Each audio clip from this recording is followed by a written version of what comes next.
Emmanuel Macron a répondu à des questions sur les réseaux sociaux et a annoncé décider de réarmer en augmentant les dépenses militaires de 2,1% à 5% du PIB. Ça arrive beaucoup trop tard? C'est pas trop tard pour réarmer dans 5 ans, 10 ans. Mais on a perdu 3 ans. Quand les Russes font la guerre en Ukraine, ça aurait dû être quand même un réveil.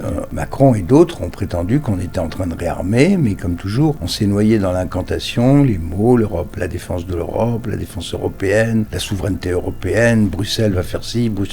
En réalité, il ne s'est pas passé grand-chose. On a mis un peu plus d'argent dans le budget de défense français, mais il y avait tellement de trous que ça a juste permis de rattraper un peu, mais on n'a en aucun cas augmenté le nombre de canons, d'avions, de chars. Même moins, en réalité, si on regarde précisément, comme on a augmenté les besoins, notamment en matière de drones, en matière spatiale, en matière cyber, le résultat, c'est que les forces classiques elles-mêmes, n'ont pas vraiment augmenté. Or, qu'est-ce qu'on apprend avec la guerre d'Ukraine? Et je décris tout ça en détail dans le livre. C'est que contrairement à l'idée que nous faisions en France, la seule possession de l'arme nucléaire ne suffit pas à garantir la paix.